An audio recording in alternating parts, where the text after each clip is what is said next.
We have already, on a number of occasions, attempted to study the relationship of mind to consciousness.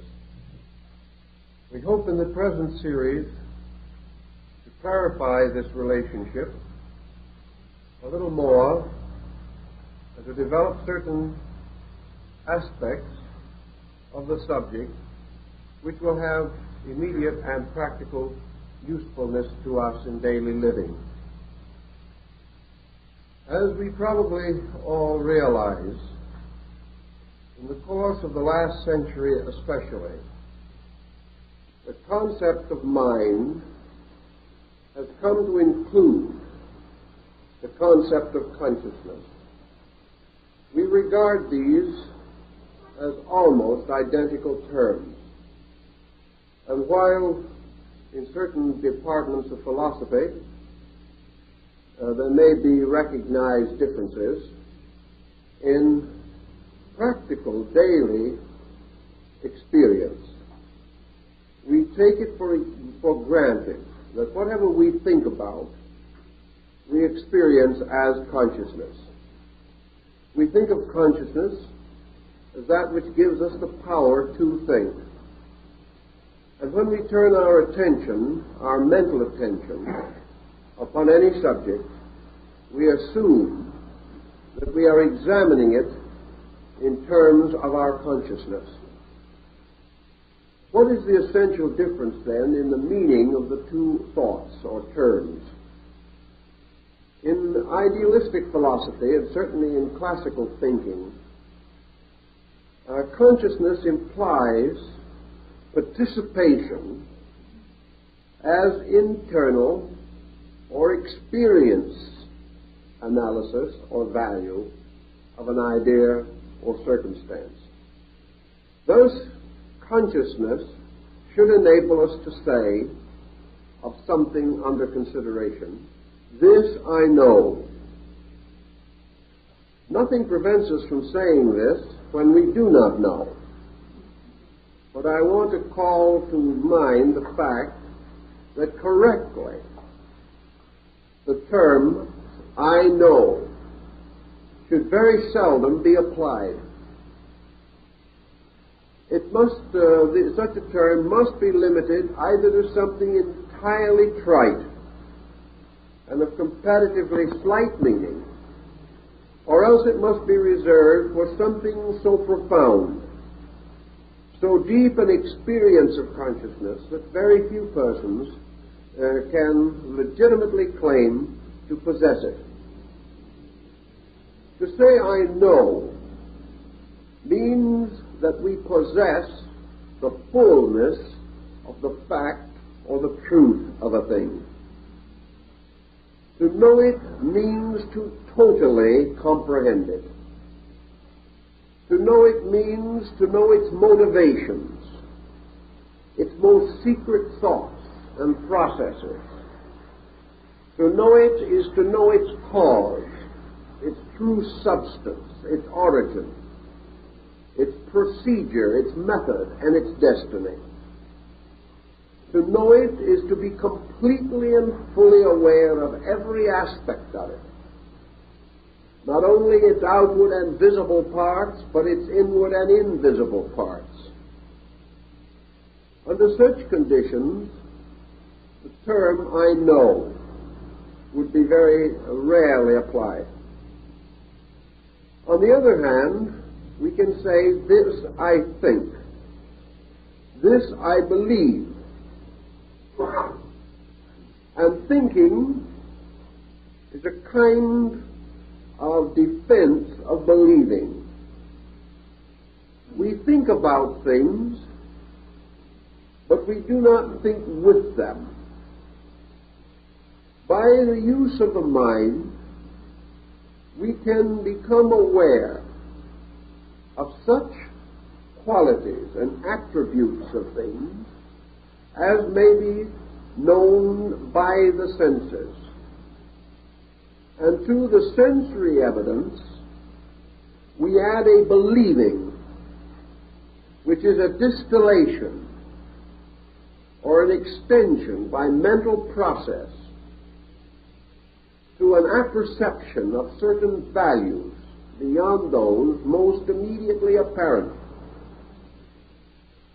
Therefore, if we see with our sensory perception a man stepping off the corner of a street and walking toward the other side of the street, we then close our eyes so that we do not see him reach the other side of the street.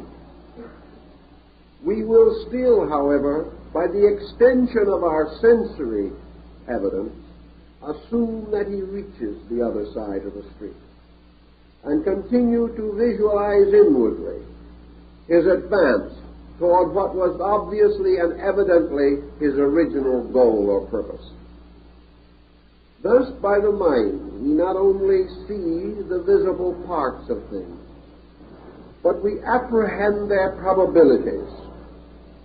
Thus, we gain the skill to estimate with certain prophetic skill the ordinary expectancies with which we are surrounded and with which various activities are associated.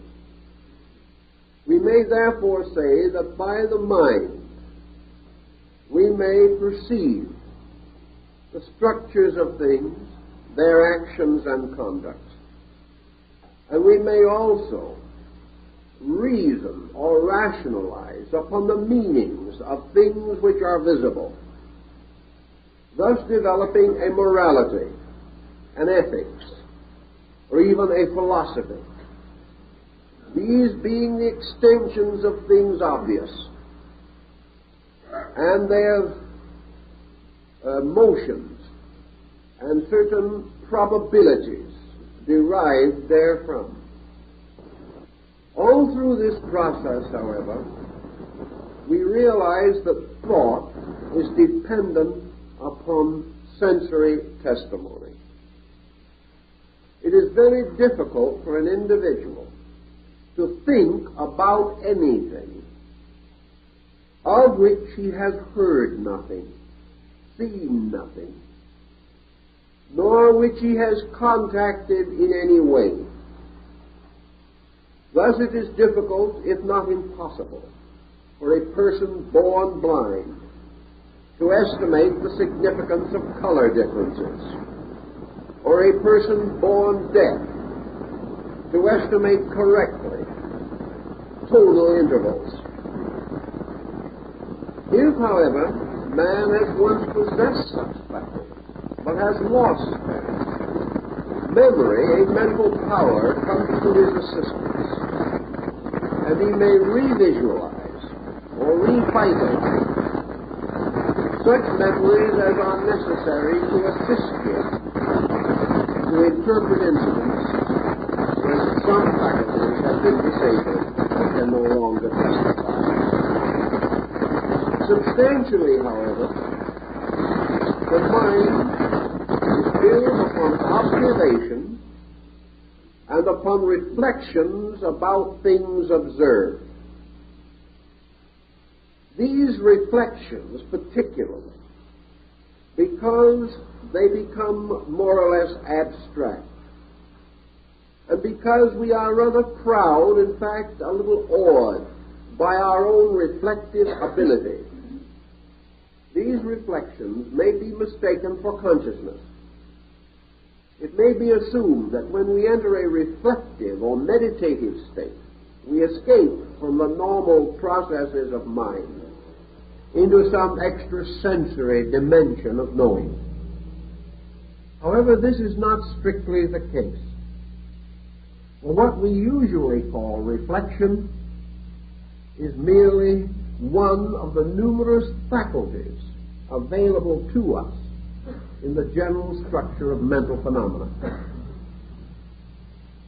As we are not yet able to adequately define the boundaries of mental activity, as we are not able to determine correctly what part of life is entirely mental and what part is without mind, if such a part exists, we are unable to clearly differentiate between the various sensory reflexes, nor can we be sure whether our mental activity is arising from thoughtfulness, or from prejudice, or from opinion, or from a variety of secondary sources.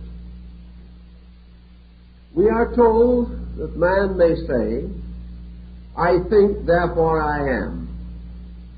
Another man will say, "I am, therefore I think." And thought and human existence, or human state, have been regarded as closely associated. Yet whether thinking is a true evidence of humanity is still a moot question.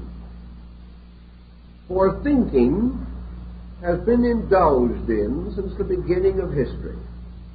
Yet man has thought himself into more difficulties than he has ever thought his way out of. And when we become hopelessly involved in a situation from which no escape seems probable, we may almost certainly assume that we thought our way into it and arrived in a labyrinth in which finally our confusion was no longer dissolvable by any reasonable method. Then let us try to figure out how we shall determine the quality of mental activity. Each person can make a simple test for himself. You can sit down very quietly and say to yourself, "I will now try to have an original thought." And after a little time of really great industry, we may come up with something that sort of impresses us that way. We can perhaps arrive at some adage or some phrase, some neatly turned statement that, so far as we know, is not copied from anyone else. It probably is, because the Chinese observed long ago that there was nothing new under the sun, and that things haven't changed much since then. We may, however, convince ourselves that we have been able to do something original.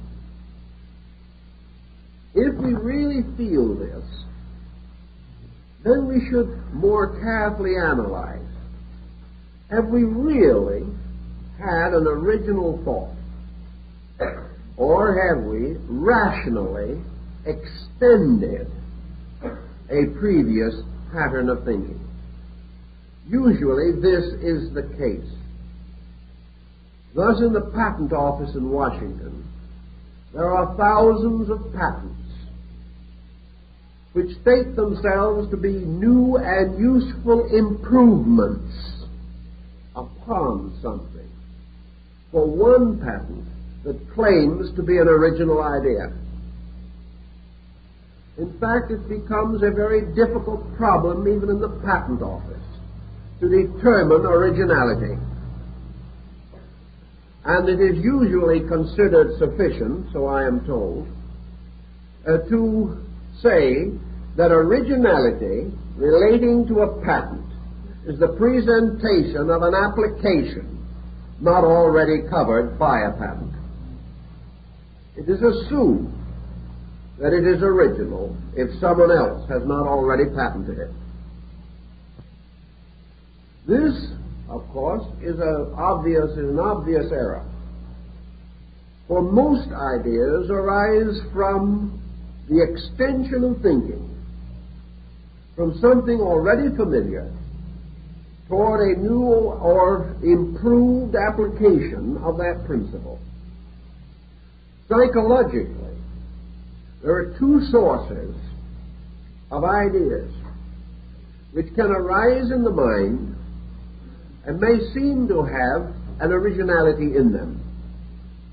One of these sources is nature itself, nature entirely separate from human achievement. For all human achievement has arisen as the result of man's reflection upon nature. The second source is man's own nature, particularly his body and its structure.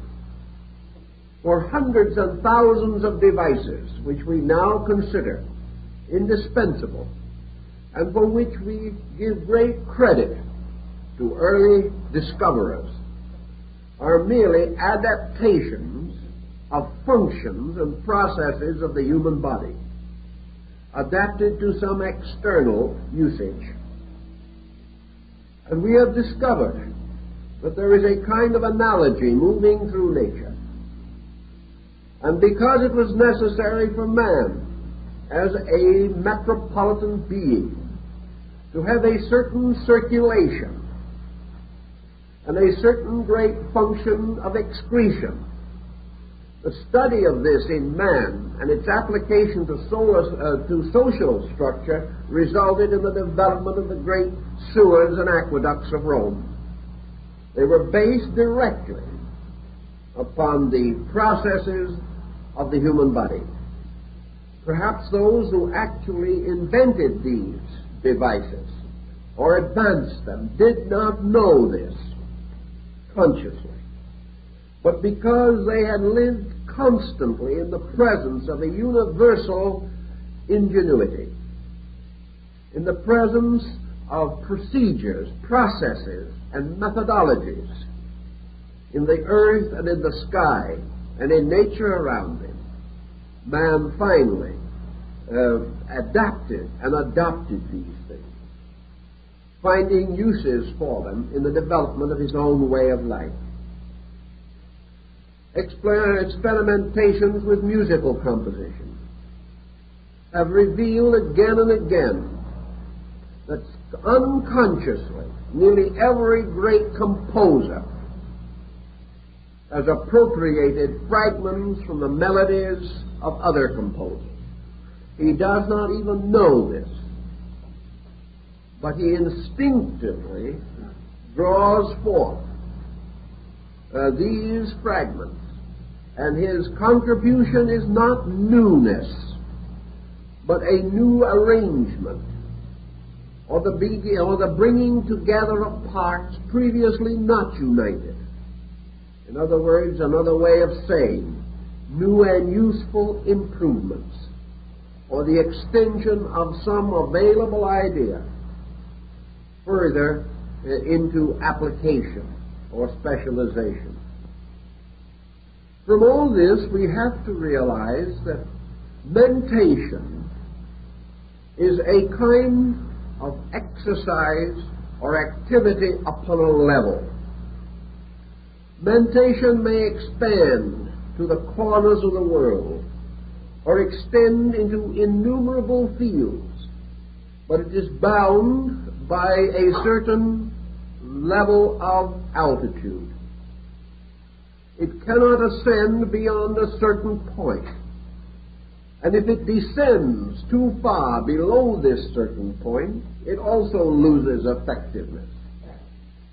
The mind, therefore, is an instrument adapted to the objectivity of human experience. Mind has as its primary purpose the victory by man over environment and the integration of his resources toward orientation in the objective world. The mind, to accomplish this, must have overtones. And of these overtones, perhaps some of the most significant are philosophy, religion, and science. And here we will come to considerable discussion, particularly in religion and philosophy. As yet, science has not come to this division, but it must ultimately do so, and we already begin to see indications of this division within the body of science. Ages ago, thousands of years ago, religion divided into a formal worship and a mystical worship. Dividing, therefore, the intellectual concept of religion from its spiritual or consciousness level. Philosophy did the same thing. Philosophy divided itself into an intellectual system of philosophy and a mystical or abstract system. Intellectual philosophy being represented by such works as those of Kant and Nietzsche and Schopenhauer and Hume and Lessing, whereas the mystical aspects of philosophy are to be found in such Oriental systems as Vedanta and Yoga, and in the Western systems of Bamy, St. Martin, and Baron Emanuel Swedenborg. These represent divisions within a structure. Science must ultimately come to the same division, and there must be a separation within the structure of science to distinguish a materialistic or physical science and a spiritual or mystical science, using the same essential instruments, but one dealing with an invisible or superphysical sphere of causes, whereas the other is limited largely to a visible physical sphere of effects. This is because the inner life of man ultimately divides between an intellectual and a mystical approach to the substance of knowing. Nearly all intellectualists are ultimately disillusioned. They plead the same sad story as Omar the tent maker, who engaged in great argument of this and that, but always came out by the same door wherein he went. The intellectual comes ultimately to the realization that the mind can go only a certain distance. From this, the individual tries to spread his wings by speculation and press the mind beyond the reason or beyond the fact towards the hoped-for truth.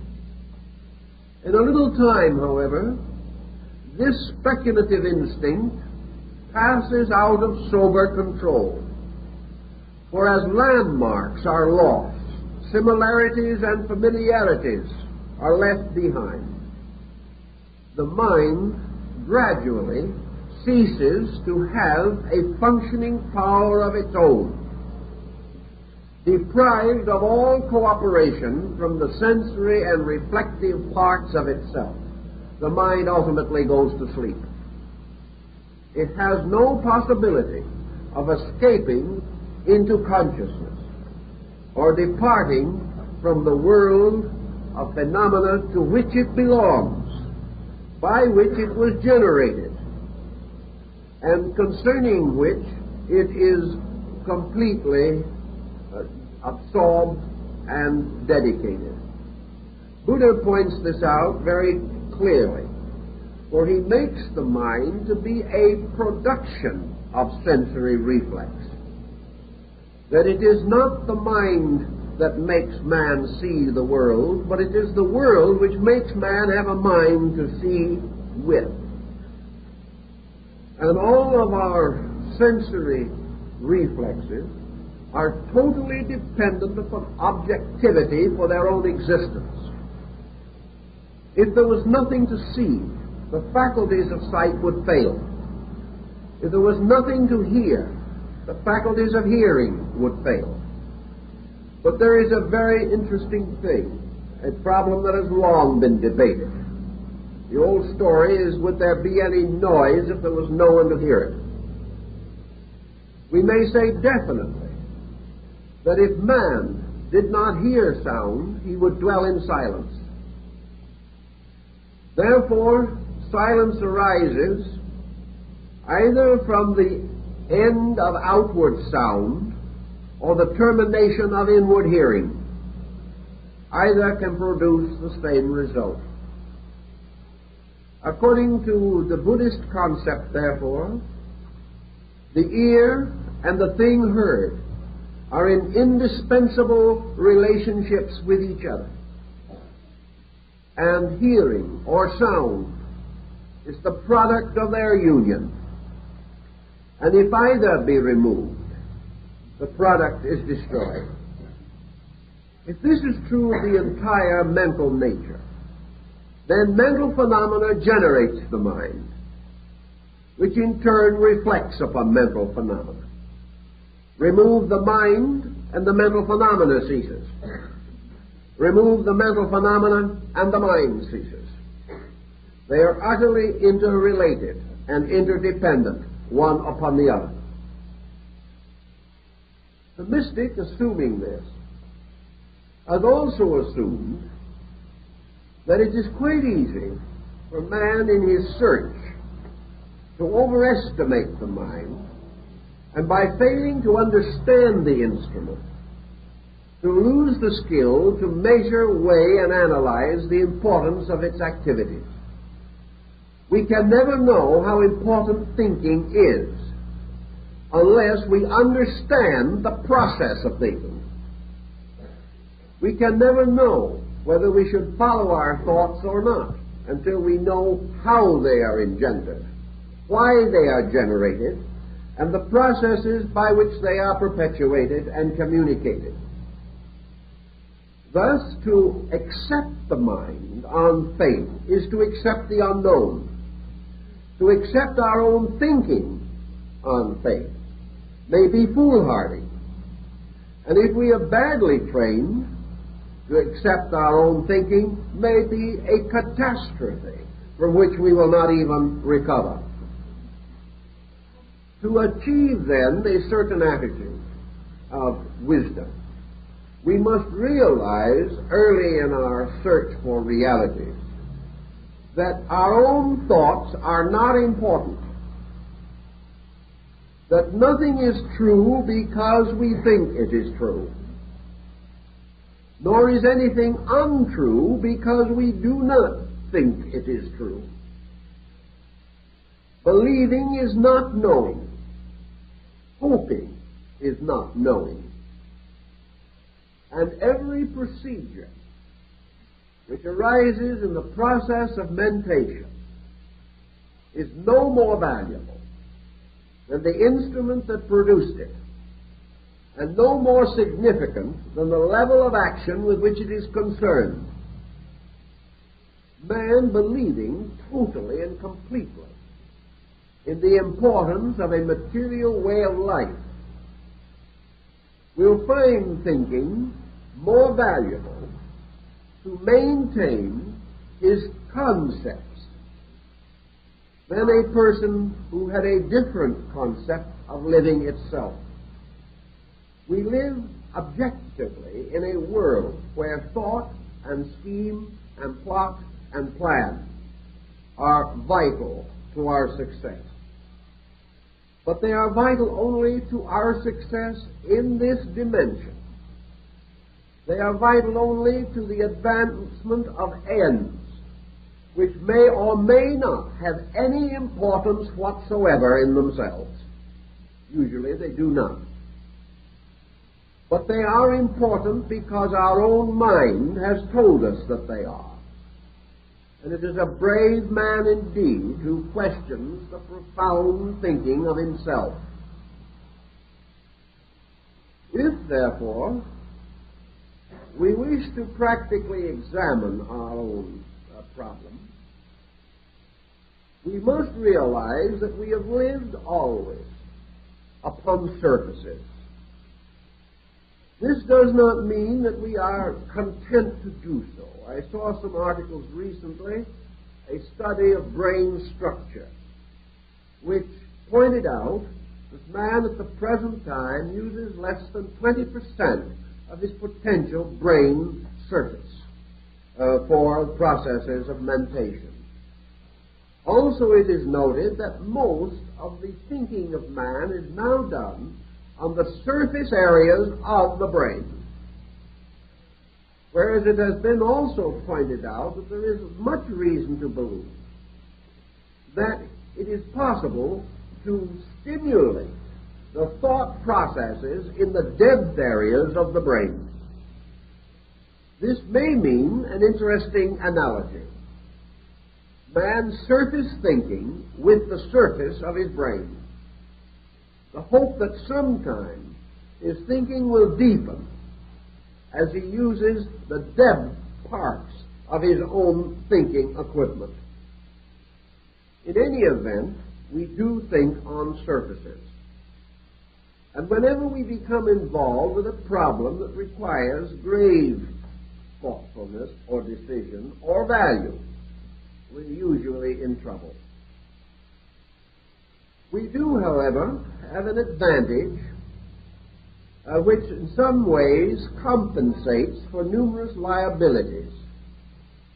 I've heard this advantage advanced on many occasions. An individual did a very bad job of thinking, but instead of being ashamed of it, he said, well, there's one thing, the other fellow didn't do any better.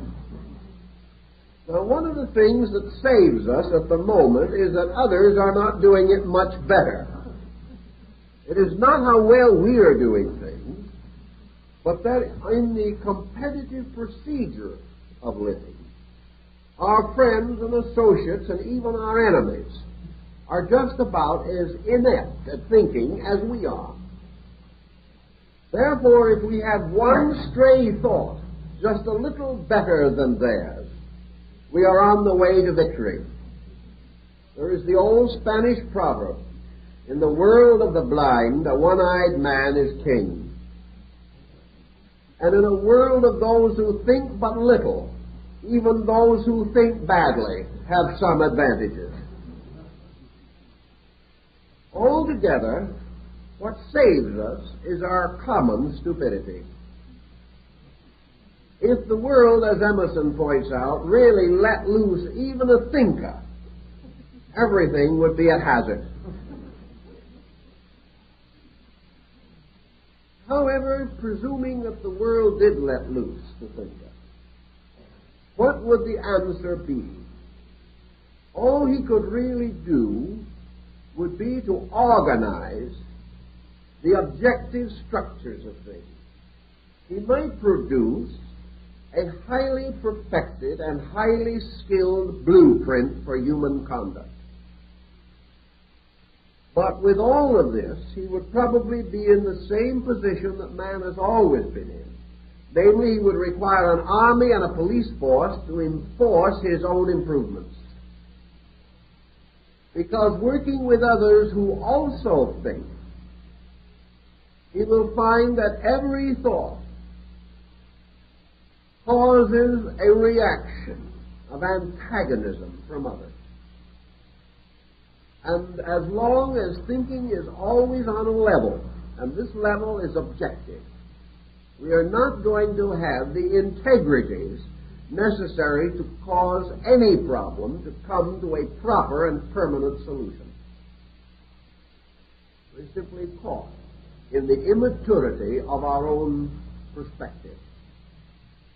Somewhere in this pattern of things, the so-called mental level of the normal person of today is in the interval between childhood and adolescence.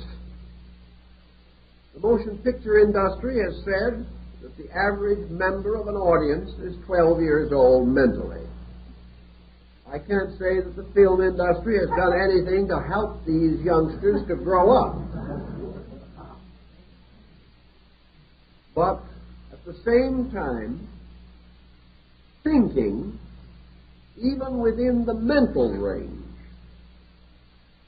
is still a comparatively neglected exercise. And we use the mind that we do have mostly to find excuses for the gratification of our prejudices and attitudes.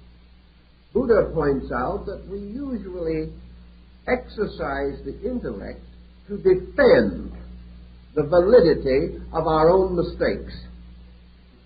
In other words, once having done something wrong, it becomes a matter of face-saving. We cannot admit that we are wrong.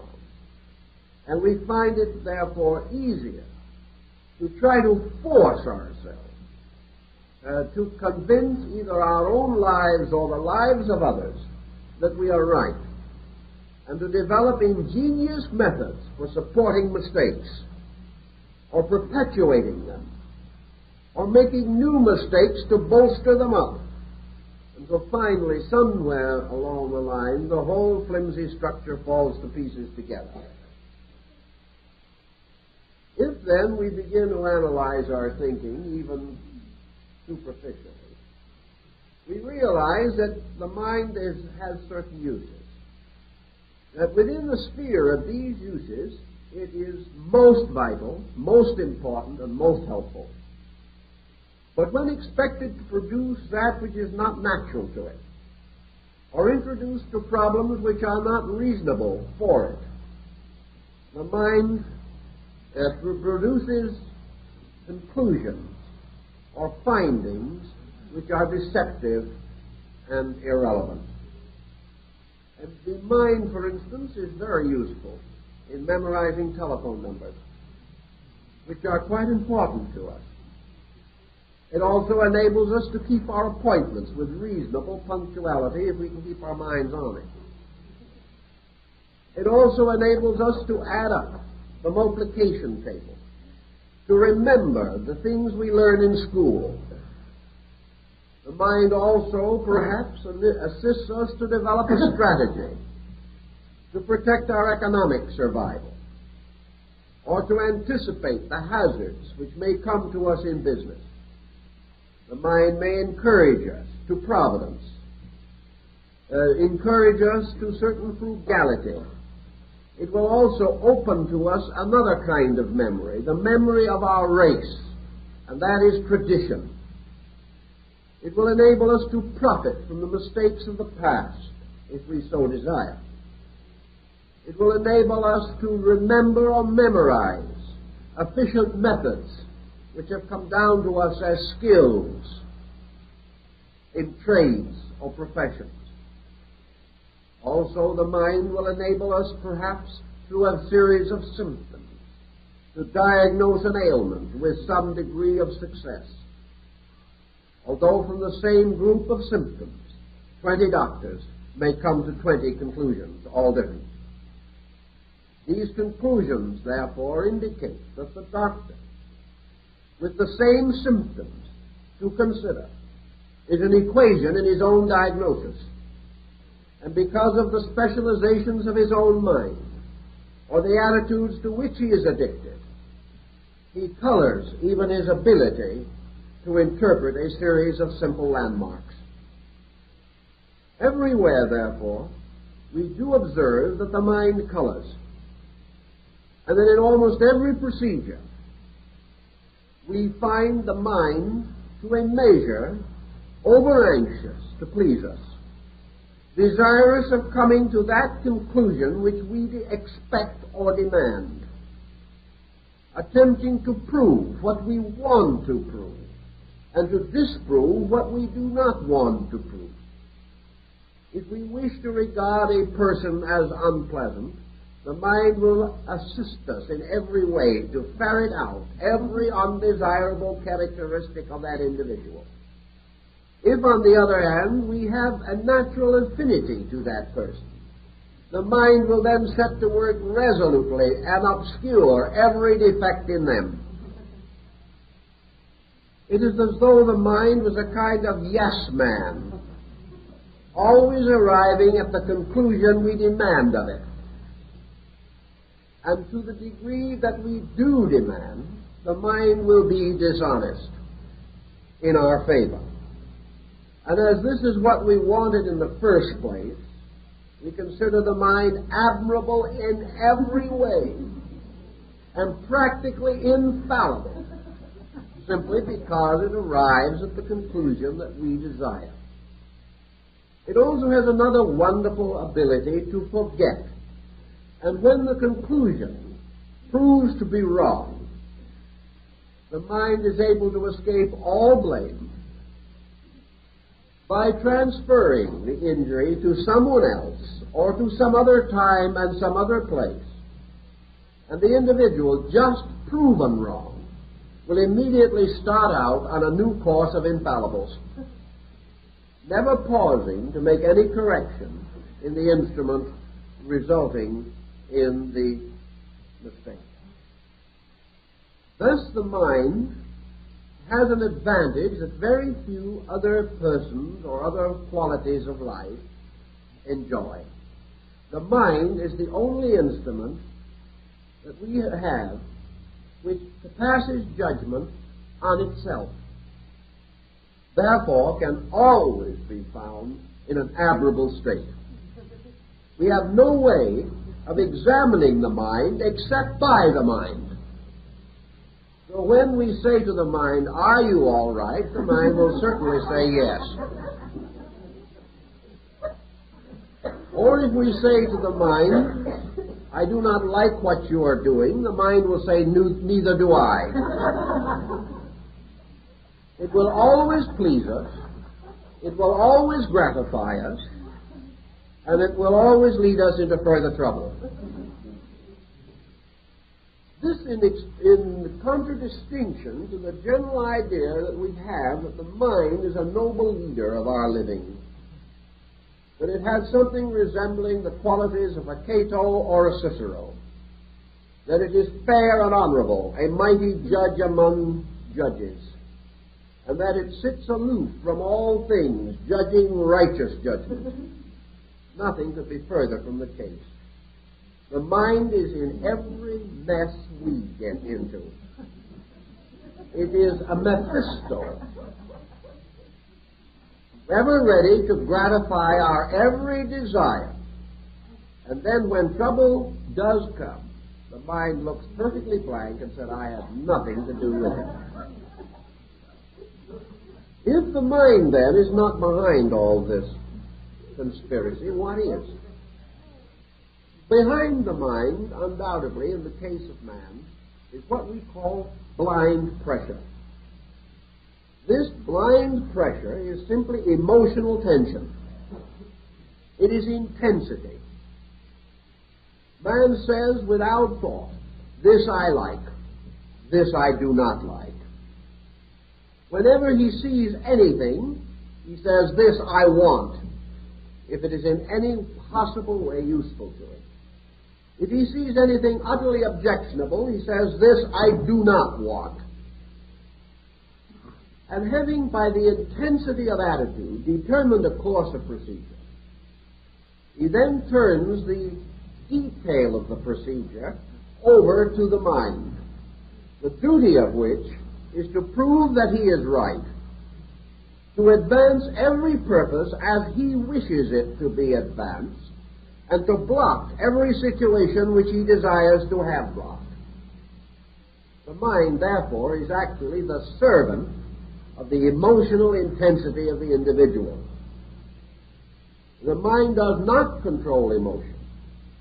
The mind is the victim of emotional intensity. The emotions are much older than thought.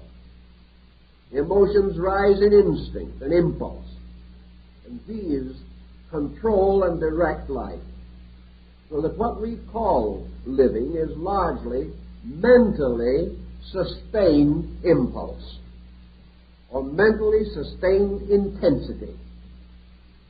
And by means of the mind, we try to find various ways of accomplishing our emotional purposes.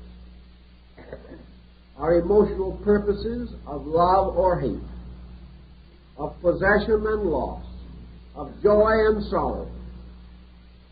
We give, therefore, to the mind the job of causing or making available to us joy. We give to the mind the labor of taking from us sorrow. Therefore, we must rationalize ourselves into joy and out of sorrow, even if we have to create a new universe to sustain our position. Actually, when it's all said and done, it is very hard to determine and to decide how best mind can be directed to its natural ends. One point, of course, we learn again simply from observation and from the study of life around us. Individuals have a tendency to be more honorable when they are not under pressure.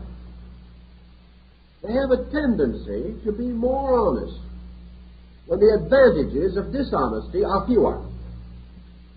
They have a tendency to be more kind when unkindness is less profitable.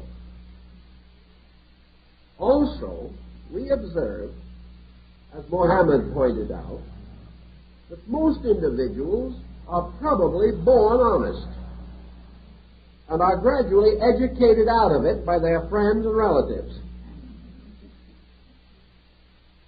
Consequently, the greatest good that we can do for the mind is to release it from slavery to the ulterior impulses of our own emotions.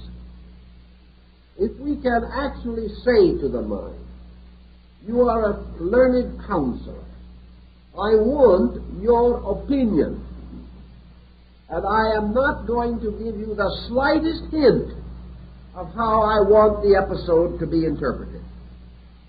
I'm not going to tell you what I want or how I want it.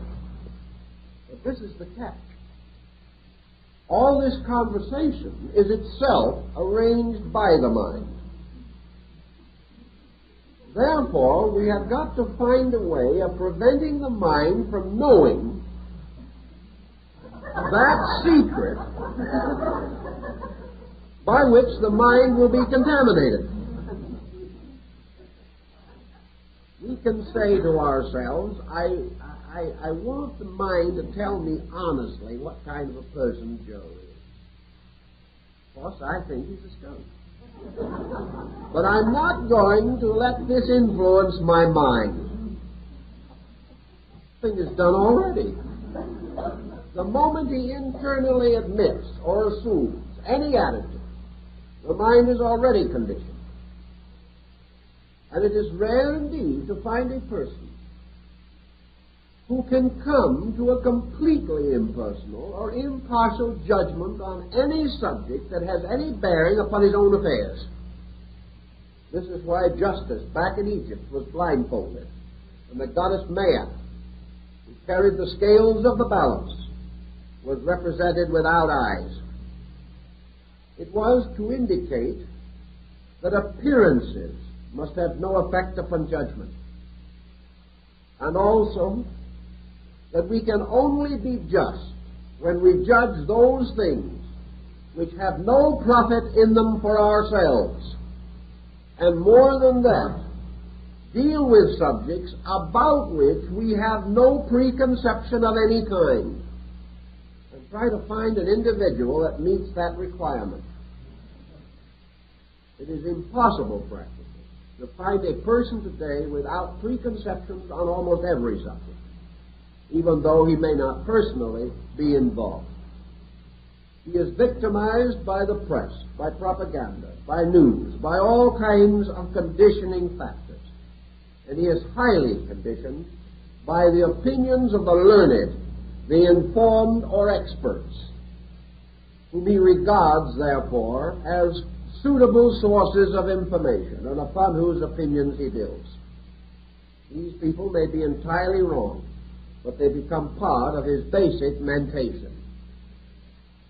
Out of all of this, it becomes more and more evident as we proceed, and we could proceed much further, that the mind is a very mixed blessing, and that those who serve its impulses consistently are very mixed themselves, if not blessed. To recover from this, there has to be some solution, some way of breaking through this mental barrier. For out of the processes of the mind, operating under the pressure of the emotions and forming a closed corporation, not only does the individual come to false conclusions or inadequate conclusions, but he is blocked from any escape. He is locked ever more tightly within the mind, and he loses by degrees all perspective beyond the mental life itself. And as he cannot normally experience any internal state entirely separate from mind, he does not know what direction to turn in order to escape from this mental maze or labyrinth ruled over by his own ego, which is the part of him which must always be sustained and defended, and the intensities of which are the basis of nearly all of the psychic pressures from which he suffers. Out of this, East and West, ancient and medieval, developed a great pattern of monasticism. Monasticism, which in itself probably is no real solution to the problem, seemed to be the best opportunity. If you wanted to escape from the dishonesty of attitudes, place yourself in a position or condition in which the profits from dishonesty were diminished. In other words, if you renounced the world, if you gave up your worldly goods, if you gave up your name, taking some religious name, meaningless to anyone else, and retired from the world and lived in a cave in the side of a hill, owning nothing, desiring nothing, possessing nothing, and dedicated perhaps only to the absolutely unselfish service of persons in need, with no thought of reward. Perhaps in this way, you could lower the pressure of desires. You could separate yourself from so many of the inducements to false thinking. You would find it perhaps easier to be impersonal, to be kind, to be fair, to be impartial, especially if you added to this procedure a religious conviction, positing the love of God and the love of your brother man, and attempting in every way you could to remove from your life even the shreds and rudiments of prejudice. Under such conditions, you might be relieved from the tyranny of this mental situation. Many tried it, and there have always been a few persons who were by nature monastic, who were able to retire quietly from the world and serve useful destinies without the pressures of the personal problems which afflict most. On the other hand, this same escape toward monasticism produced a frightful harvest of neurotics, individuals whose intensities rose through frustration, and who tried very hard to be better than they were, and as a result destroyed their sanities and made possible some of the most mutilating episodes in the religious history of mankind.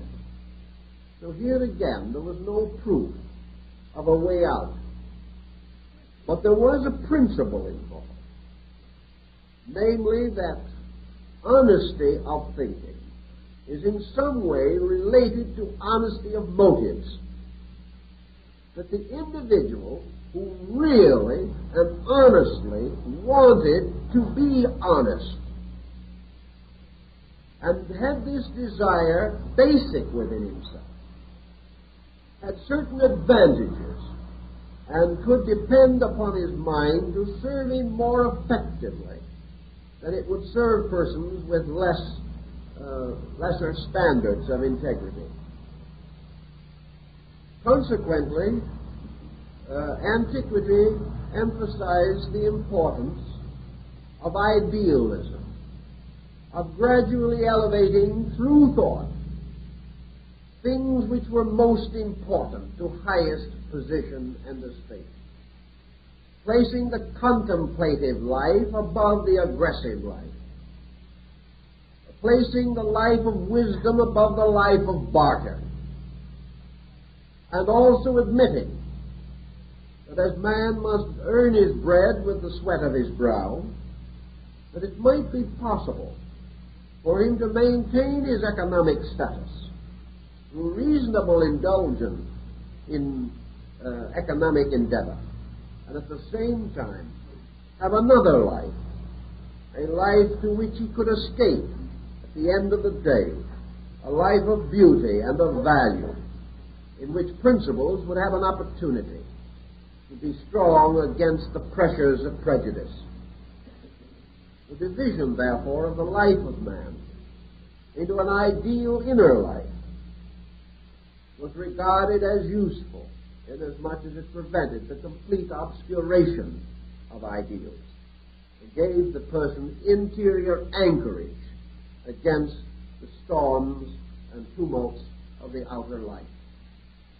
The entire concept, of course, was based finally upon the idea that when the sound and the fury passed, that the individual was able gradually, through the unfolding of his own abilities and his own standard of values, to relax away from inordinate pressures.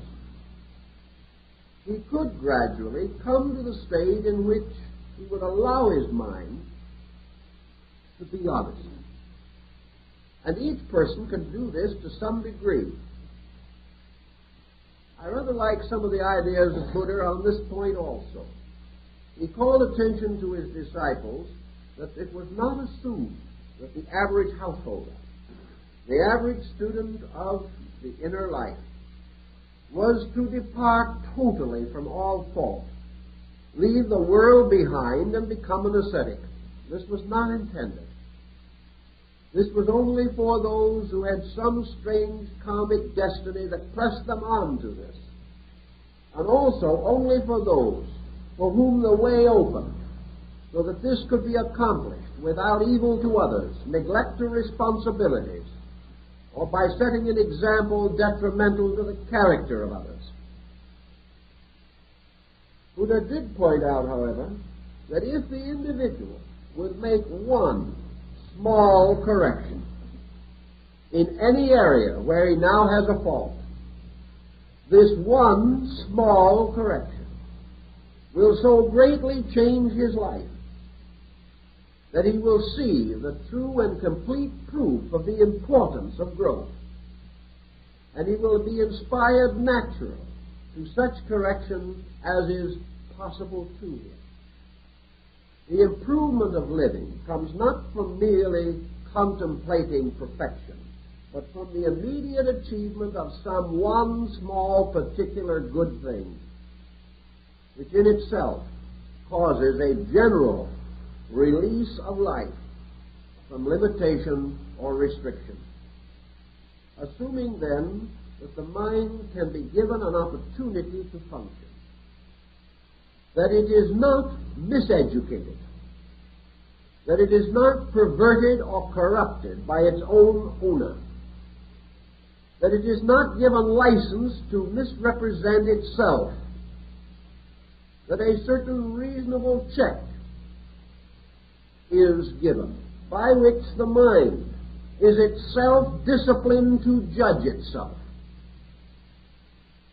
We may have, as the Platonic philosophers pointed out, the way of educating the mind so that it gradually escapes from the pressure of desires and becomes a disciplined instrument of itself, capable of leading and protecting the body from such excesses of conduct as might be detrimental thereto.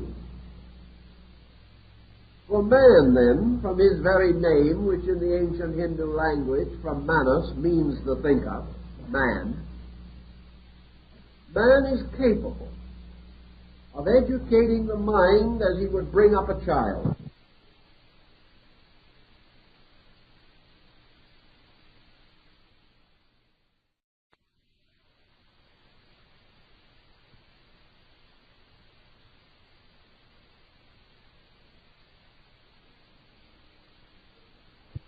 Until this mind finally becomes the simple instrument of humanity. by means of which man solves those problems which are essentially the problems of man. That he solves the mystery of health, of education, of labor, of policy, correcting crime and corruption, overcoming war and attaining peace. Therefore, that the mind is capable of correcting those ills which arise from the mind or from emotional tyranny over the mind. And by so correcting these ills, bringing man into a truly mental state, which is a state of order. Thus, a mind-directed society, if it is honorably directed, will be a smoothly running society. But the mind so disciplined into order becomes in itself a kind of restraint upon itself. And there is nothing that is less attractive to our contemplation than an intellectual world, a world run in an orderly way by a mental genius, acting as a superintendent over conduct, and perhaps even reaching the point in which its control is so great that man even loses the instinct to rebel against his own mind. This would produce the perfect archetypal intellectualist, the individual completely intellectually sufficient.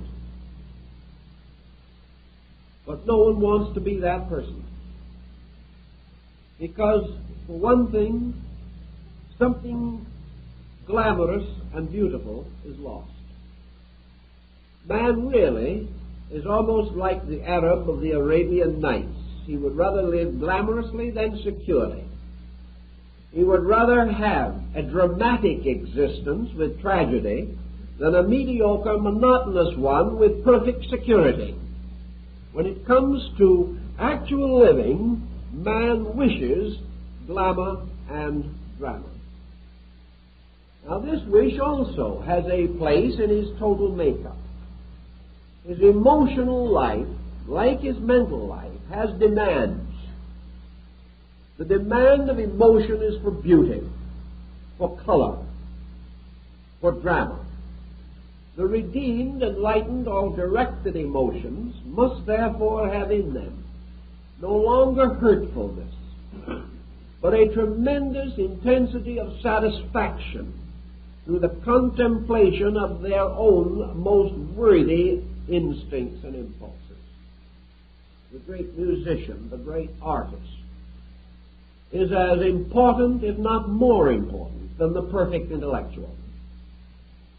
Now, the emotional life of man, coming into conflict with the mental, even on a very high level, we have two completely separate qualities. Qualities which on the level of thought and emotion do not and cannot comprehend each other. Mind can never experience emotion, and emotion can never experience thought. Man has a mysterious ability to experience the compound, but this is because there are dimensions within his nature which are not completely restricted by either mentation or emotion.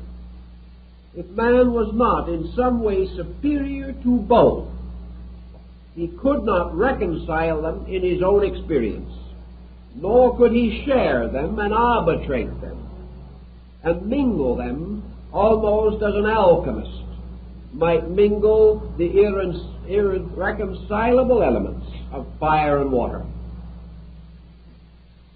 This brings us then to the next equation, and that is the relationship of the thought-emotion compound to something superior to and beyond itself. The Egyptians developed a very interesting philosophy by means of which they affirmed that all things can know or comprehend that which is less than themselves in the concatenation of universal order. But nothing can know that which is superior to itself. To know more than itself would require faculties greater than its own. To be more than he is, man must have become greater than he is. And you have the serious dilemma of trying to pick yourself up by your bootstraps or some other such inconsistent and unreasonable attitude. Therefore, if man possesses the power of consciousness, this power is not conferred by either mind or emotion. This power must have an existence apart from them. And if man is capable of reconciling thought and emotion, it is because in some way he is able to gain access to a power superior to thought and emotion, or to function upon a level above that of mind and intensity.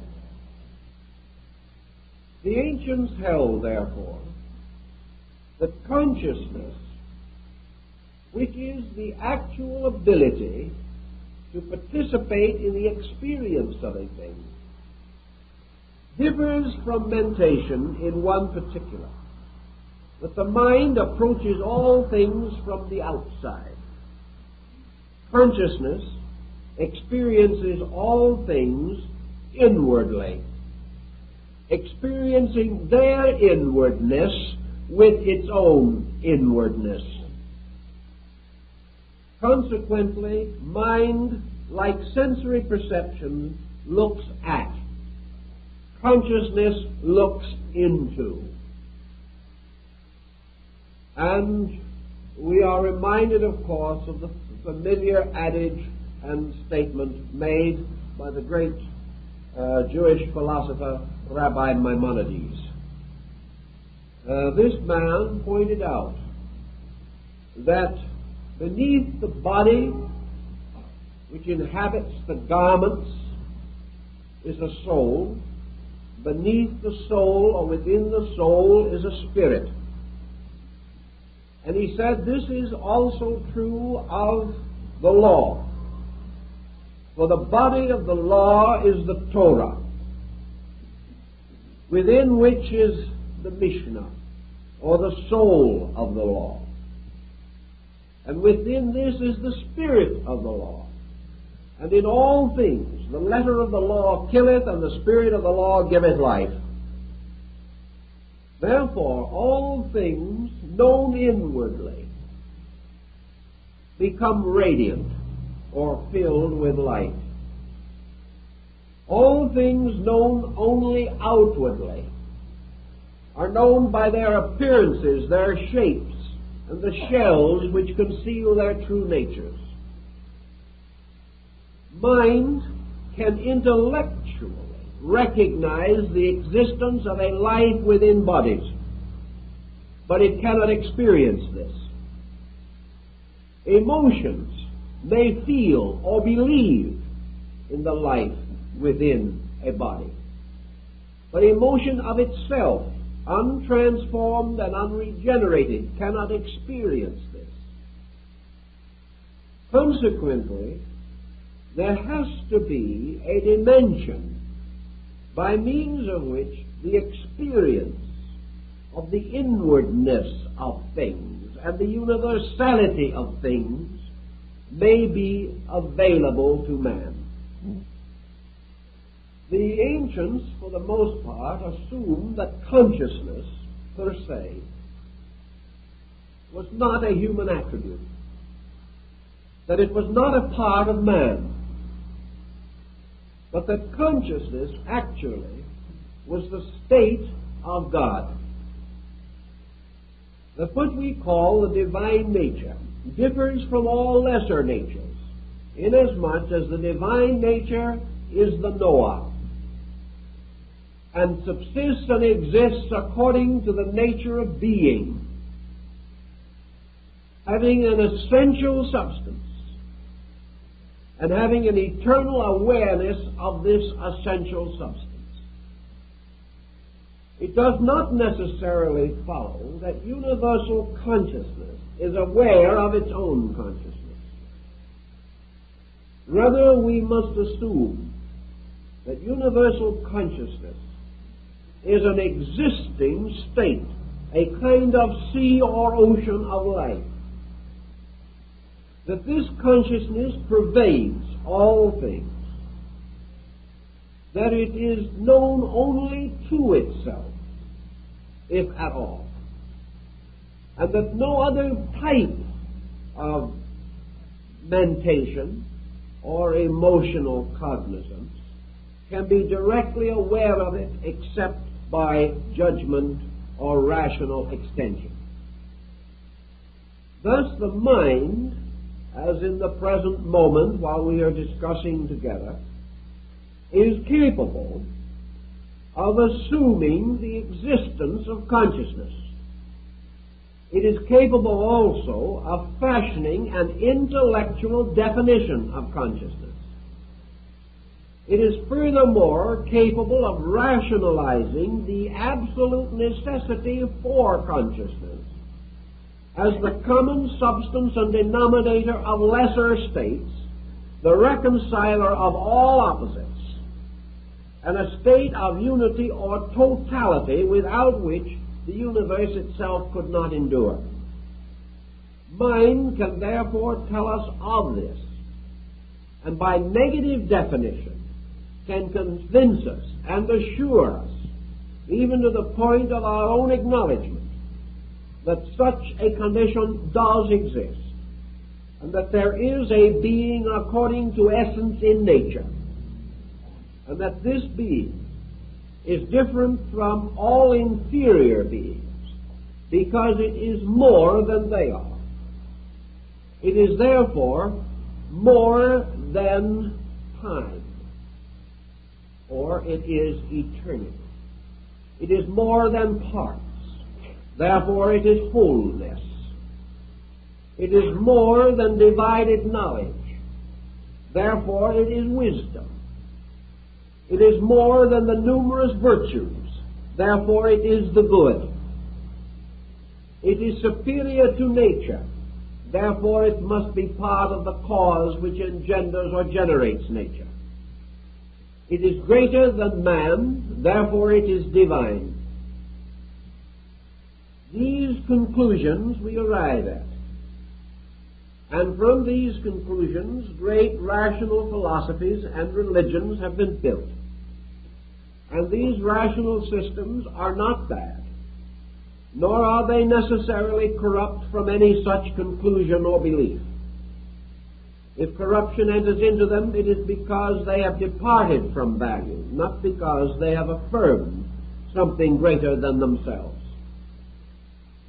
Yet, having achieved the intellectual recognition of all these things, having therefore the intellectual recognition of divine love as an aspect of universal consciousness, having the intellectual concept of divine wisdom as an expression of universal consciousness, having also the intellectual concept of divine power as an aspect of universal consciousness. We come therefore into omniscience, omnipresence, and omniactivity. And we also conceive that our ultimate allegiance is to this universal and supreme good, which our intellect seeks to embrace, and which our senses generate, clothing, however, always in the simpler terms of familiar things, so that we actually must use comparatively commonplace expressions, and in inwardly reflecting upon these great matters, we use trite symbols which are utterly inadequate. Recognizing all this, we can then perhaps understand the difference between consciousness and thought. For thought gives us the power to recognize all these good things. Yet it does not give us a sharing in them. It does not cause these good things to awaken immediately within us. Nor does this thought fill us with such inevitable and ever-present admiration that we immediately depart from all else and strive after this sovereignty of good. Thus, believing in universal love, we continue to hate our neighbors. Believing in universal peace, we continue to precipitate wars. Believing in universal tolerance, we are still subject to religious and racial intolerances. Believing in the value of all spiritual matters over material considerations, we still desperately strive after material ends at the expense of conscience and character. This is because we can think about good, but this thinking does not give us the living experience of good by which it becomes more important than any other consideration, and by which it is made to exercise an irresistible force upon our conduct. The only answer then is that in order to be moved dynamically from a common and ordinary procedure to an uncommon and unordinary one, there has to be some kind of an impact. This impact for man must be an extraordinary circumstance.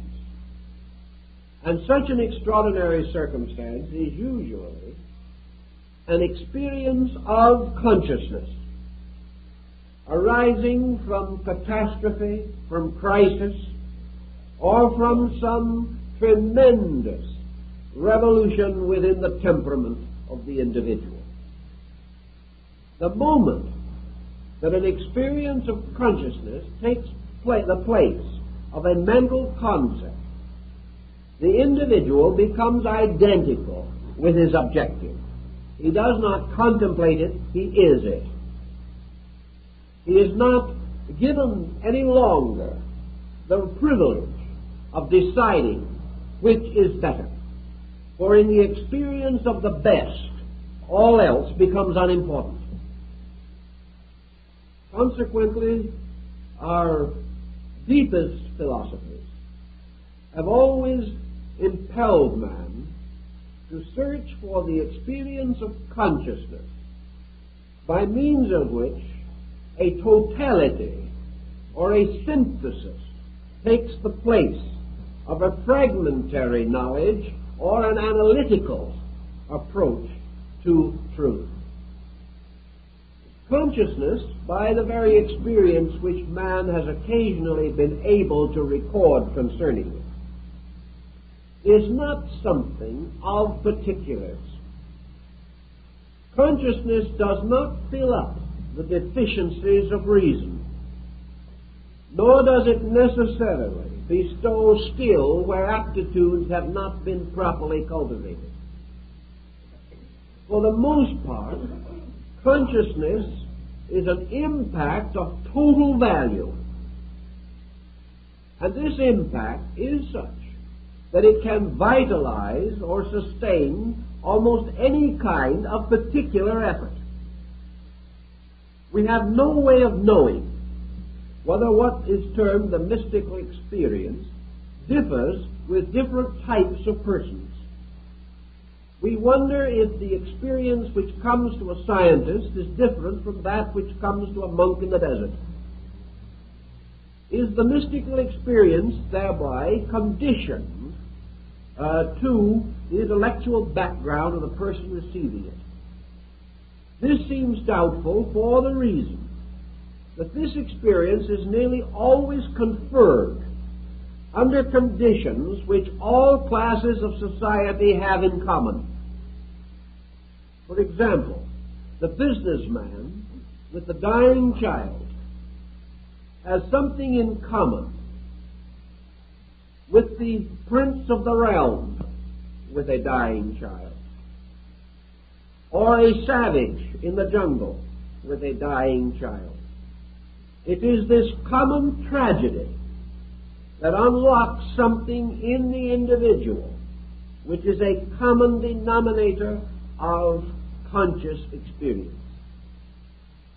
It is not so much the particular attainments of the individual that seem to lure him toward the mystical consciousness experience. It is a common need, and a need for simple things that we all need. Einstein pointed out that the great mathematician is in just the same need for a simple consolation of spirit as the priest or the mystic. And if a mystical experience comes, it comes on the level of the need, not on the level of the attainment. It is therefore the common sorrow of man, the common stress of existence, the common hunger of hearts and souls that appears to be the thing that opens the door of conscious experience as distinguished from mental endeavor. For in most instances, this experience does not come until the possibility of mental satisfaction or condolence has been exhausted. It only comes when the individual can no longer find solace, either in thought or in reason, but breaking down into the simplest parts of his humanity, strives after that which is the common consolation with all that lives. The sage, the saint, and the commoner are all united in these immediate pressing needs. And therefore, it is by the common denominator of such needs that consciousness, the common denominator of all life, symbolically reveals itself. Thus, in consciousness, there is the bestowal of a certain kind of certainty. And we must ask ourselves just exactly what kind of certainty this is. We know it is not a theological certainty in the common sense of the word. It does not belong to a faith, for the mystical experience has occurred in all religions. It has therefore to do with the quality of believing rather than the creed. This is another example of how it breaks away from intellectualism. For many creeds are divided intellectually, but the soul hungers of human beings are not so easily divided. It is the hunger in the heart of man, the hunger of life, as Bainey calls it, the hunger of the creature for the Creator, that seems to be the final appetite by means of which the individual crosses into that causal kind of knowing which alone satisfies the hunger that food cannot reach.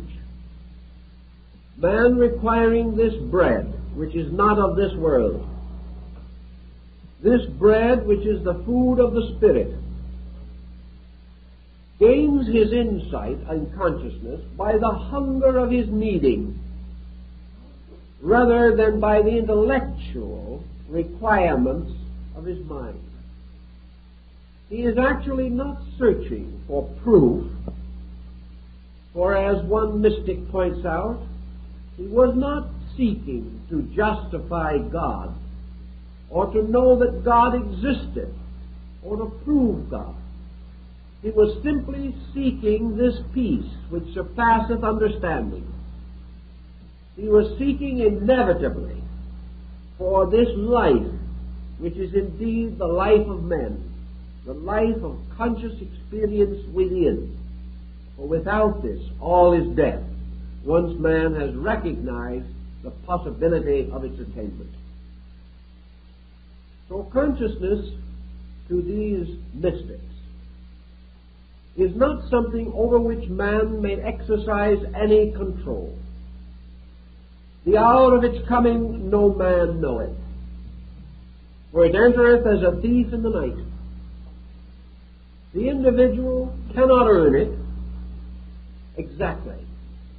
He may merit it, he may deserve it, but its coming depends upon a basis of merit and desert beyond our estimation. And the mind which considers itself ready may be deceiving both itself and the heart. It is therefore in the readiness of the pure life in man that the experience comes, not in the justification by the mind or the emotions. In this experience, therefore, man's experience of consciousness is not that he becomes conscious, but rather that he enters into a subjective state of total worship, that he is suddenly aware of something that brings him to his knees, inwardly if not outwardly. He is not brought to his knees by terror or by fear, but by the awesomeness of that which is inevitably and eternally so. He enters into a highly receptive relationship, suddenly, with all of his total life, his total being. He is able to say, not my will, but thine be done. Because in this case, his own will ceases to be of any value, any significance, or any importance. In fact, it is a detriment. It is part of that thing which has forced the mind against the wisdom of the heart. It is, therefore, the willlessness of the total acceptance in which the individual, opening himself, becomes entirely receptive to that which was, is, and ever shall be. Thus consciousness, moving into man, takes the place of man in his own nature. And this consciousness becomes a strange, ever-living sharing. It is that something by which a light from within, shining upon all other things, causes these other things to appear transparent, causes their inner parts to be as evident as their outer parts, but mostly transparent in their causes, in their spirits, and in the source and substance of their motivations. Thus, universal consciousness, as St. Francis of Assisi points out, bestows with it universal compassion. The individual ceases forever to judge, because judgment was a mind-judging life. This is audacity, only permissible while man knows no better. But when mind judges life and comes in with an unhappy verdict, life judges life and comes in with a verdict of divine love and understanding. Life, judging itself, knows itself, knows therefore its risings up and its settings down, knows its increasing and its decreasing, and the life of the universe, being the love of God, knows the shortcoming, limitation, and frustration of all creatures that have not come to the light. Therefore it passes judgment upon nothing, but rejoices in the light within all other things. And moving toward consciousness, moves towards a unity in which there is no longer diversity and no longer mine or thine. Thus, in the mystical experience, all desire to pass judgment is lost, and the individual has this momentary flash of eternity, as described by Bamey as the lightning flash, which suddenly and instantly illumines all things, then passes, leaving a darkness.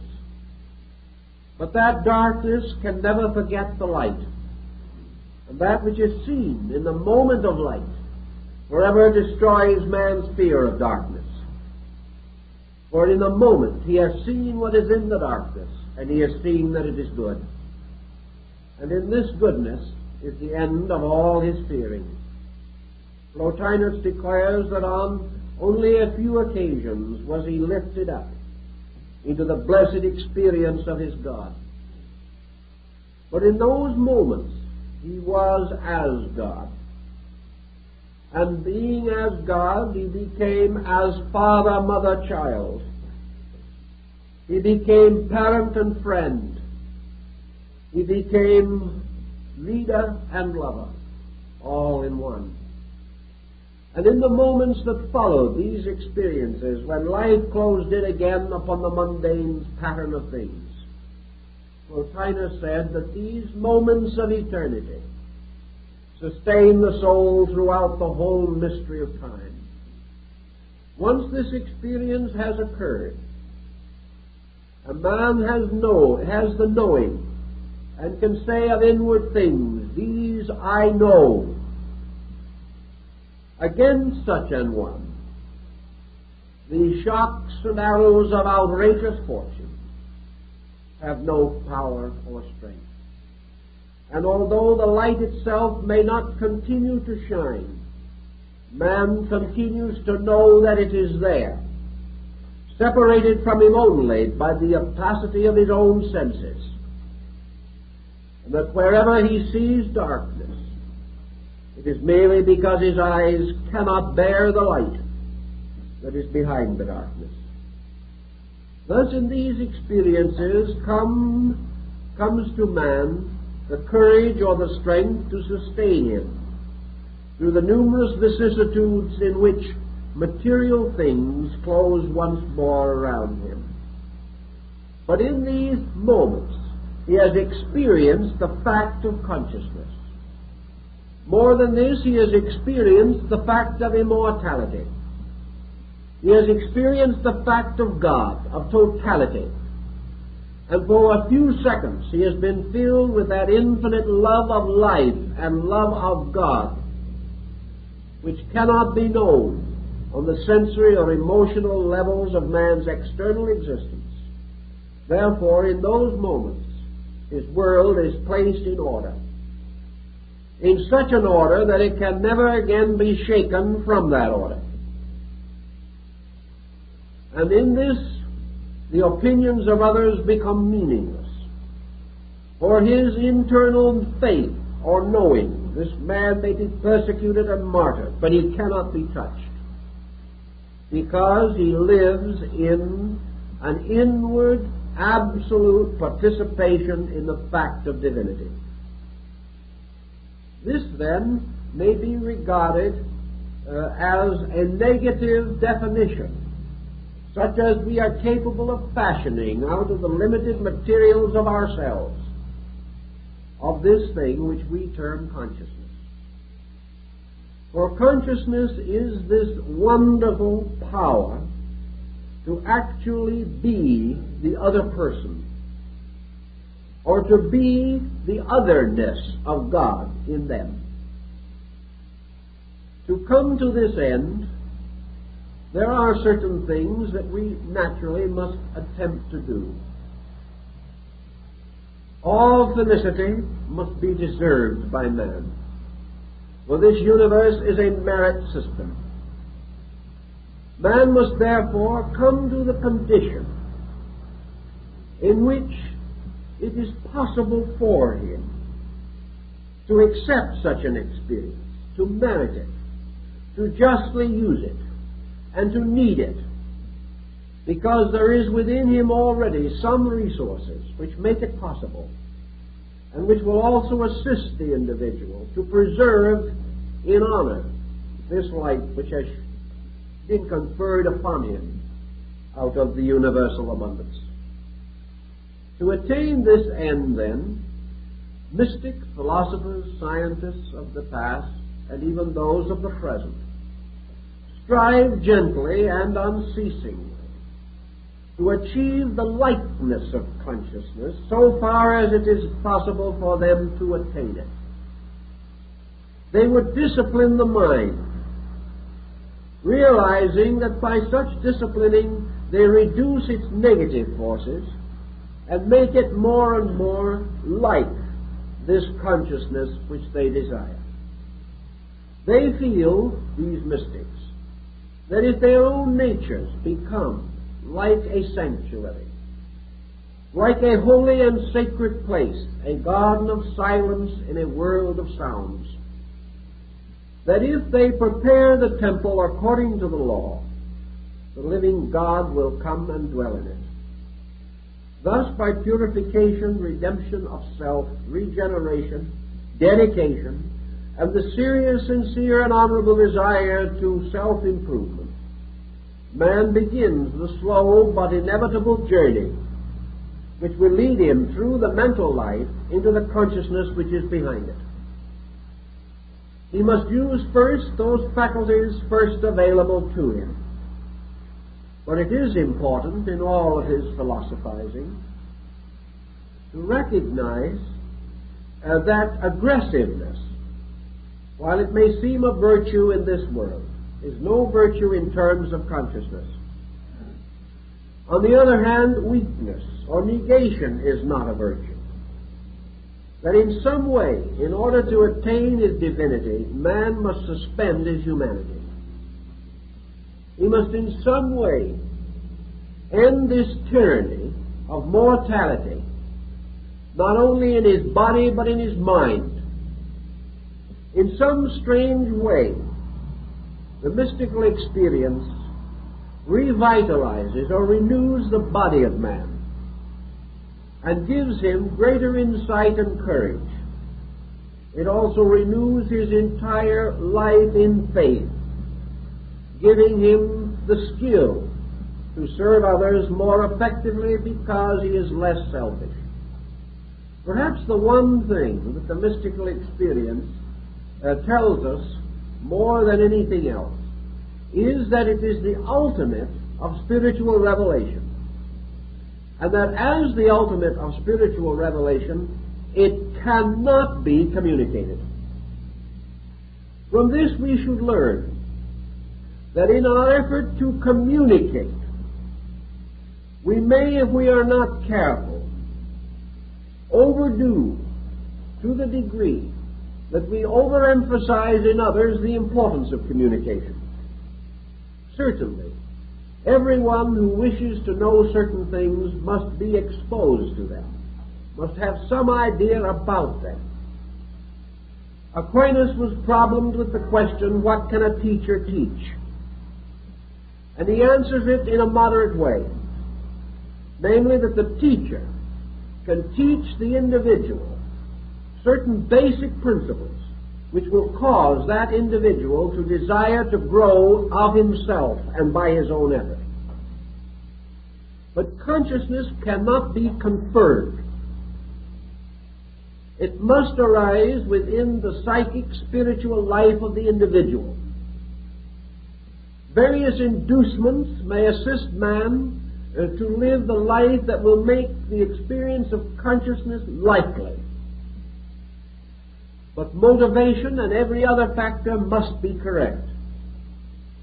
Therefore, I think we can say that indoctrination for purposes of the development of consciousness will generally prove ineffective. It is far more important that the individual attempt to cultivate vital experience within himself. And vital experience in this case is the dawning awareness through receptivity.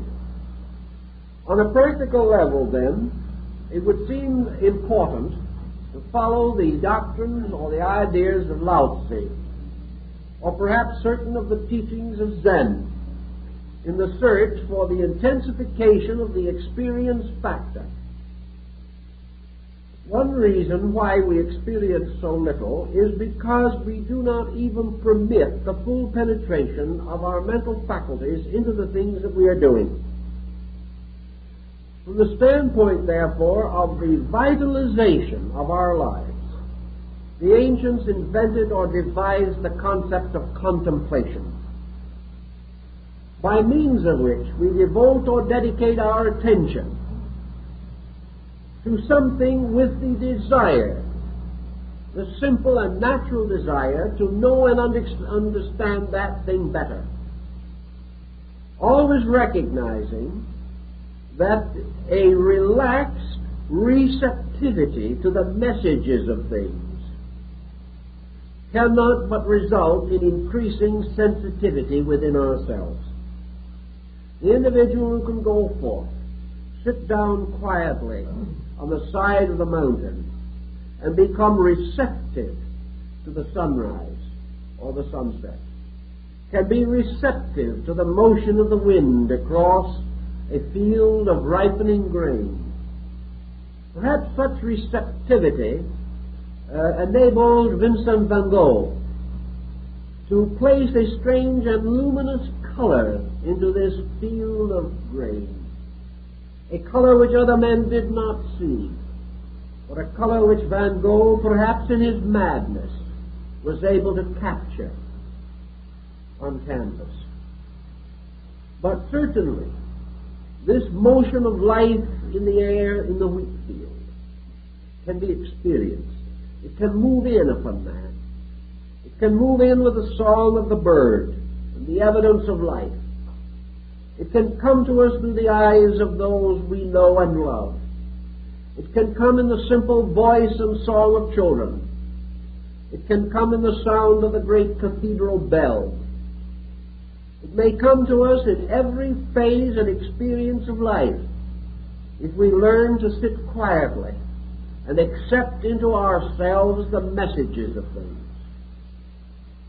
If we are able to accept these messages without immediately conditioning them, if we can accept them as we accept air with gratitude, if we can take them as we would water because they are life to us, and not ask the name of the land from which the water came, what its beliefs were, or what its purpose might be, because this water is our life. If, therefore, we can accept the testimonies of things as a living breath of life moving into us, we can grow. We can find dimensions that are somewhat beyond the mind. We can say to the mind, be still. And in this stillness we can accept the simple impact of life, the direct experience of living upon living. And through such experience, a new dimension comes to us, the contemplative dimension of receptivity.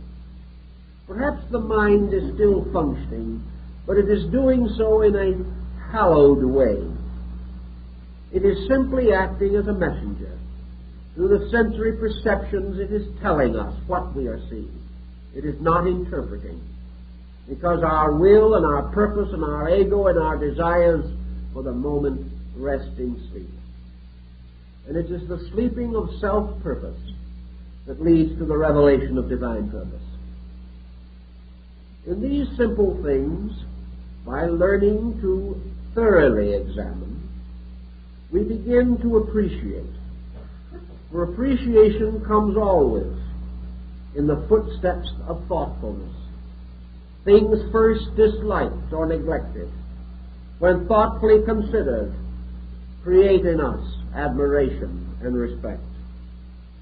The more we understand the workings of the universe as these workings are revealed to us in living things, the more we appreciate both the universe and the cause thereof. Appreciation, then, is a way of sharing. It is not really consciousness, but it is on the threshold of consciousness. For appreciation is a warming of ourselves, an opening up and a going forth in rejoicing to the sharing in some happy thought, pleasant contemplation, constructive reflection about things around us. If we are able thus to detach ourselves into this aloofness from personal desire and sentiment, there is no knowing, as Lao Tzu revealed, but that in some moment thus detached, we shall suddenly sense the opening of a universe of consciousness. We shall suddenly be picked up into this universal mystery of total awareness, total knowing, absolute certainty and validity, about which now we can only have words, and these not too effectively. I think psychology must someday recognize this dimension also.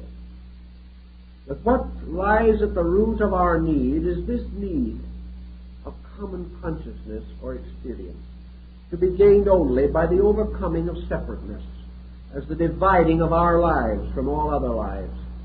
All things that are separate must die. All things that are united have a part in eternity, which is a state of union. Consequently, as long as we fight for individuality, we fight for death. We fight for aloneness, isolation, suffering. And we set up situations in which we will have grief and pain and sorrow. Nature allows this because out of grieving, out of pain, out of sorrow must come the incentives to overcome these things. For without such incentives, man might never even desire the truth, or might certainly never have the courage to place the search for it above every other consideration. But psychology must also realize that behind the mental phenomena of the individual is the universal phenomena of life itself. Mind as we know it is the shadow, the negative pole of consciousness. And the positive pole itself is locked in its own mystery. And whereas man must use the mind to think with, he must ultimately come to the point in which the mind must sacrifice itself for his salvation. This mind is like the ancient patriarch Moses, who was permitted to gaze upon the promised land. But because he had sinned against the laws of God, he was not permitted to enter into Canaan. And this right was withheld from him and bestowed upon Joshua the son of Nun, who led the children of Israel to the land of milk and honey. Moses is the mind, which from the lonely height of Moab may contemplate the blessedness of truth, but may not enter in. That which can alone enter into this thing is the truth itself. Truth alone can know itself. Man cannot know this truth by any conscious action of his own will, but he can participate in it by simply permitting the Spirit in himself to have dominion over the rest. For this Spirit, of which he speaks and knows so little, is itself consciousness. It is an indivisible part of total experience. And because man participates in this spiritual fact, he can, by the stillness of his outer life, restore the luminosity of his internal. Thus reality arises in consciousness becoming aware of him, releasing itself into him. And in this consciousness, as Vivekananda points out, the great joy is that the individual no longer remains himself. Self-purpose ceases because it is meaningless in the beginning. The individual attains all by giving all, attains complete and perfect peace by becoming one with the infinite, and fulfills all desire by permitting universal desire to fulfill itself. through the faculties and powers which man has created. Thus, in the mystical experience, eternity takes control of man, his nerves, his muscles, his very body, takes control of his mind and his emotions. For the moment, man is eternity. And in that moment, there is impressed upon the fabric of his being a strange and indescribable experience. Later, this fabric cries out to give testimony to it. The mind seeks to explain. The emotions seek to interpret. But in their very explanation and interpretation, they defeat their own objective. For the only record is this strange impact upon the very substance of body itself. This strange, wonderful luminosity, which alone bears witness and which cannot be explained, except that the body is truly filled with light, a light which is itself filled with love and goodness. These experiences tell us something of a consciousness behind things. And when this consciousness takes hold, then perhaps the mind, among other servants, can bow down before it, and the mind, made divine by the life within it, may become a wonderful and useful instrument, may go forth to reveal the laws of eternity and the workings of time. Something like this happens in the case of the great composer. For the music which Schubert and Schumann heard within themselves, and which they record as having first realized as moving in the air about them, this music was captured by some dimension of consciousness. It was something that moved in upon them. They neither conjured it nor created it. They created a rapport with universal harmony and sound, and something out of their own psychic nature composed this strange harmony upon an instrument of universal tones. But once this experience was felt, once this strange haunting sound was captured, then the mind took over, reduced it to playable proportions, placed it upon a proper key, set it on paper, and made possible that it could be enlarged into a symphony or whatever the composition required. And out of technique and skill and wisdom, inspiration was made available in its most perfect form. Thus the personality, the mind, and the emotions become the servants of divine purpose. A man having exchanged the uncertainties of his hopes and fears for the certainties of consciousness impact within himself, then finds his outward life unfolding in reverse.